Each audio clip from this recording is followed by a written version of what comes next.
السلام علیکم۔ آج جمعرات ہے، اپریل کی 5 تاریخ۔ پاکستان میں سر شام کے 7، بھارت میں 7:30 اور یہاں ہمارے اسٹوڈیوز کی گھڑیوں میں صبح کے 10 بج رہے ہیں۔ وائس آف امریکہ واشنگٹن کی اردو سروس سے میں ہوں خالد حمید، خبروں کے ایک بلیٹن کے ساتھ۔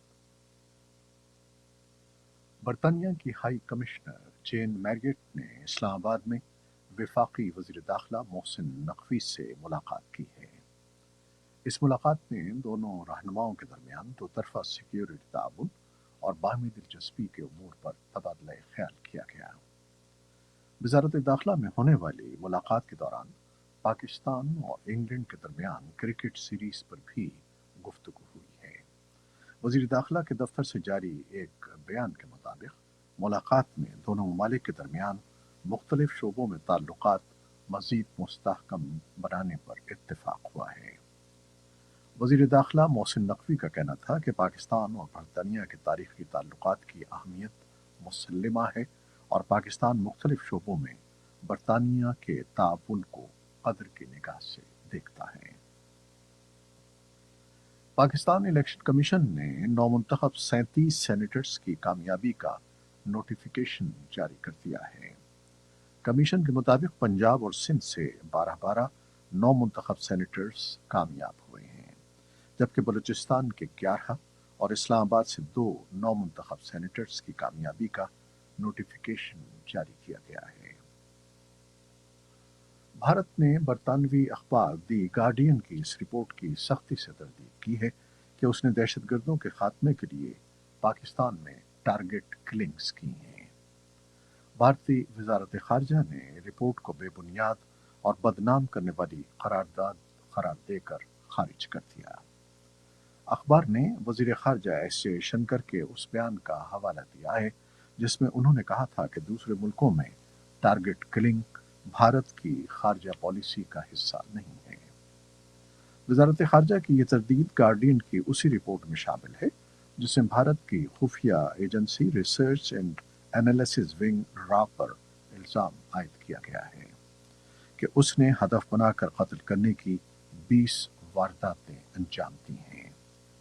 رپورٹ میں پاکستان سے حاصل شدہ ثبوتوں اور بھارت اور پاکستان کے انٹیلیجنس اہلکاروں کے انٹرویوز کا حوالہ دیا گیا ہے۔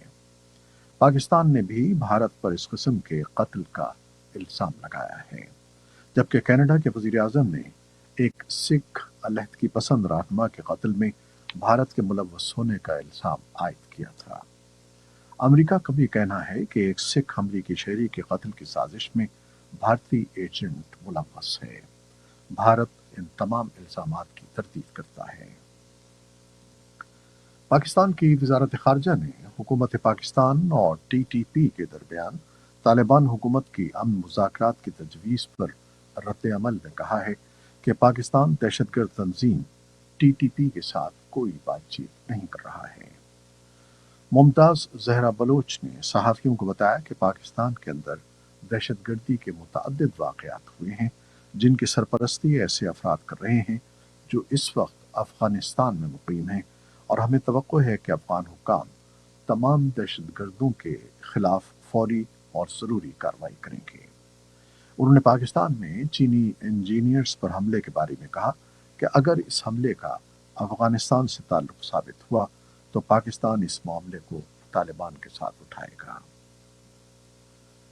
امریکی وزارت خزانہ کی اقتصادی پالیسی کے لیے نائب وزیر ایرک وان نوسٹرینڈ نے نئی دہلی میں ایک تقریب کے دوران کہا ہے کہ امریکہ نے بھارت کو روسی تیل کی درآمدات میں کمی کرنے کو نہیں کہا ہے۔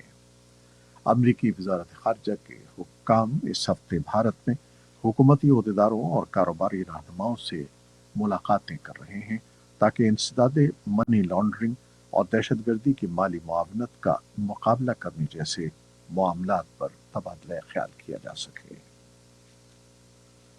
صدر جو بائیڈن نے اسرائیلی وزیر اعظم بنیامن نیتن یاہو کو انتباہ کیا ہے کہ اسرائیل کے بارے میں امریکی پالیسی کا انحصار غزہ میں شہریوں کے تحفظ پر ہے۔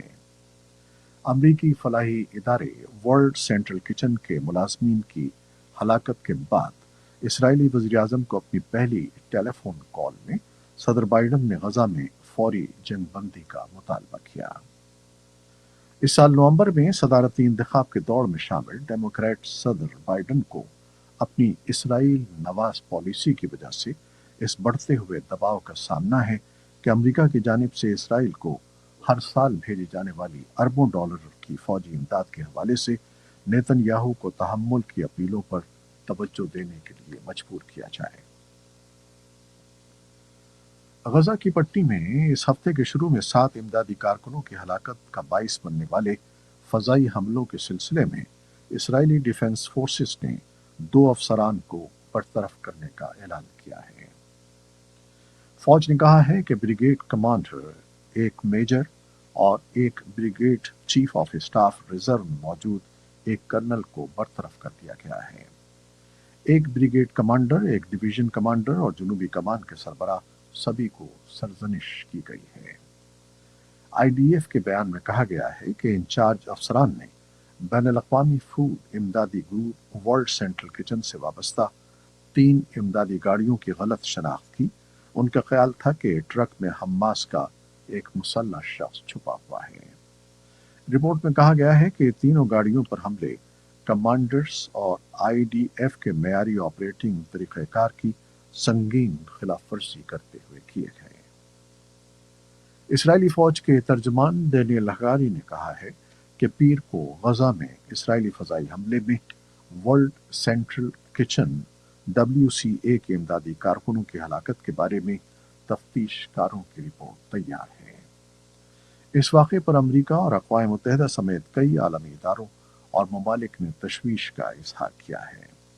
اقوام متحدہ کے مطابق اکتوبر سے اب تک غزہ میں کم از کم 196 انسانی حقوق کے کارکن مارے جا چکے ہیں۔ بھارتی وزارت خارجہ کے ترجمان رندھیر جیسوال نے نئی دہلی میں ہفتہ وار بریفنگ کے دوران کہا کہ بھارت نے اسرائیلی حکام پر زور دیا ہے کہ وہ وہاں کام کرنے والے بھارتی تارکین وطن ورکرز کی حفاظت کو سنجیدگی سے لیں۔ سن 2023 میں دونوں ممالک نے G2G معاہدے پر دستخط کیے تھے، جس کے تحت 42,000 بھارتیوں کو اسرائیل میں تعمیرات اور نرسنگ کے شعبوں میں کام کرنے کی اجازت دی گئی تھی۔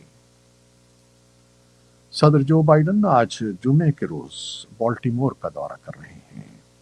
صدر پل کے حادثے کی جگہ پر جائیں گے اور مرنے والے 6 تعمیراتی کارکنوں کے اہل خانہ سے ملاقات کریں گے۔ ایک مال بردار جہاز 26 مارچ کو فرانسس اسکاٹ کے برج سے ٹکرا گیا تھا۔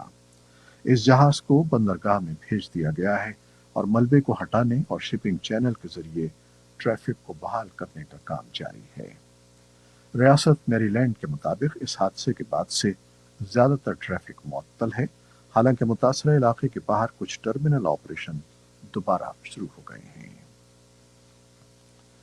ایران نے شام میں ایرانی سفارتخانے کے احاطے پر مشتبہ اسرائیلی فضائی حملے میں ہلاک ہونے والے 7 اہلکاروں کی آخری رسومات آج جمعے کے روز ادا کی۔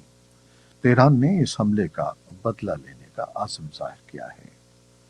سرکاری ٹیلی ویژن نے مظاہرین کو ہلاک ہونے والوں کی تصاویر اور بینرز اٹھائے ہوئے دکھایا، جن پر اسرائیل اور امریکہ مخالف نعرے درج تھے۔